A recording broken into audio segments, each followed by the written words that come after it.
Hello मेरी बच्चा party, क्या हाल चाल। आई होप बढ़िया स्वस्थ और मस्त हैं आप सभी। और मेरा नाम है शिवांश।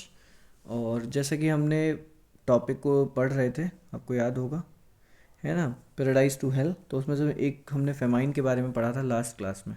किस तरीके से फेमाइन हुई, 2 साल की जो चीज़ें 76 78 तक के टाइम को हमने देखा, है ना, कि लोगों को पास खाने को नहीं था, लेकिन वहाँ ब्रिटिश ऑफिशियल्स क्या कर रहे थे, ये 76 से 78 के टाइम में बड़ी बड़ी दावतें कर रहे थे, है ना। ये चीज़ें देखी अच्छे से। तो आज बारी है उसको थोड़ा सा और समझने की और जानने की, जिसमें से आज का जो टॉपिक है वो ये वाला है, the drain the drain of Indians wealth, कि किस तरीके से भारतीय धन को बाहर भेजा गया। ठीक है।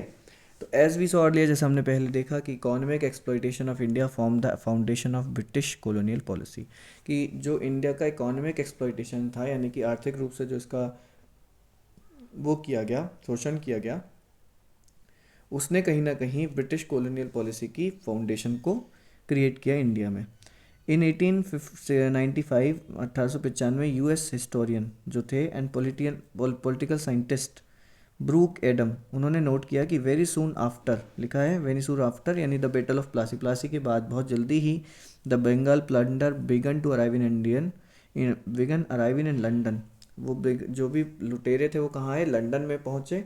And effect appears to have been instantaneous for all authorities agree that the industrial revolution, जो फिर दिखाई दिया बाद में एक इफेक्ट के रूप में, इंडस्ट्रियल रिवॉल्यूशन के रूप में, बिगिन विद द ईयर जो 1760 से स्टार्ट हुआ। Possibly since the world begin no investment has ever yielded the profit reshaped reaped from the Indian plunder. ठीक है, पॉसिबली कह रहा है कि हो सकता है, ठीक है, यहाँ से पहले वर्ल्ड ने ऐसा कोई इन्वेस्टमेंट ना देखा हो। ठीक है। इन अदर वर्ड, दूसरे शब्दों में, अकॉर्डिंग टू एडम्स, अगर हम एडम्स के हिसाब से देखें दूसरे शब्दों में, तो इंडियन जो इंडस्ट्रियल रिवोल्यूशन था ब्रिटेन में, विच रिक्वायर्ड मच इन्वेस्टमेंट, जिसको कि बहुत ज़्यादा इन्वेस्टमेंट की ज़रूरत थी, was made possibly at least partially by the stolen wealth from India. जिस पैसे की उन्हें ज़रूरत थी, वो कह रहा है कि पॉसिबली, संभव रूप से कम कुछ हिस्सा ही सही, उसमें स्टोलन वेल्थ यानी कि चुराया हुआ धन था, कहाँ का, इंडिया का। ठीक है, ऐसा उन्होंने लिखा है। Taking his cue from scholar such as Adam and Digby, Dadabhai Naoroji. ठीक है। देन मतलब कुछ इन सबसे जो क्लूज लिए, है ना, कि एडम से, डिग बॉय से, दादा भाई जो नौरोजी थे, उन्होंने क्या किया, जो एक पॉलिटिकल रिस्पेक्टेड पॉलिटिकल फिगर थे, एक बुक लिखी 1901 में। एक क्षण मैं आपको इनके पिक्चर्स भी दिखाता हूँ। ये देखो, ये रहे एडम्स, ब्रूक एडम्स, ये रहे डिग बॉय, और ये रहे दादा भाई नौरोजी। तो क्या लिखा है इन्होंने, poverty and un British rule in India. Poverty 1901 में एक बुक लिखी, poverty and un British rule in India. ठीक है। In which he compiled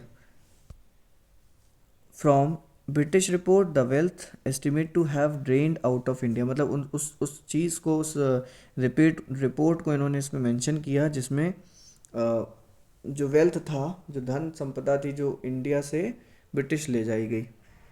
about the same time, उसी समय पर दूसरे एक पर्सन थे, रोमेश चंद्र दत्त। ये रहे वो रोमेश आर सी दत्त। तो आर सी दत्त ने क्या किया, हिस्टोरियन से did a similar exercise in his economic history of India. इन्होंने भी एक बुक लिखी, ठीक है, जिसका नाम था इकोनॉमिक हिस्ट्री ऑफ इंडिया।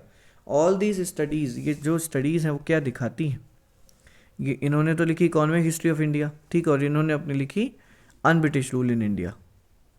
दोनों ने सेम ही चीज़ों को देखा। जो क्या दिखा रहा था, showed that the colonizers had extracted many billion of pound from India। काफ़ी सारा पैसा वो ले जा चुके इंडिया से। अ मोर रिसेंट एस्टिमेट, और जो और ज़्यादा रिसेंट, और जो कह सकते हैं बहुत नई, मतलब बहुत रिसेंट में हुआ हो, हाल ही में हुआ हो, है ना, by Utsa Patnaik for the period 1765 to 1988 comes to 45 trillion US dollar आज की वैल्यू में। और अबाउट, या फिर हम ये कह सकते हैं 13 टाइम्स ब्रिटेन जीडीपी इन 2023। 2023 में जितनी भी जीडीपी रही हो ब्रिटेन की, उसका 13 गुना, मतलब 13 टाइम्स का मतलब हो गया, जो भी नंबर है, मान लीजिए कोई नंबर 2 है, मान लीजिए जीडीपी 2 रही हो और उसका 13 टाइम, यानी कि टोटल 26 के समथिंग, इतना पैसा ले जाया गया। ठीक है। This was extracted into not just through tax, और ये जो हुआ वो केवल टैक्सेस के थ्रू नहीं हुआ, but by charging Indian for the colonial powers expenditure on building the railway, the telegraph network and even on Wars.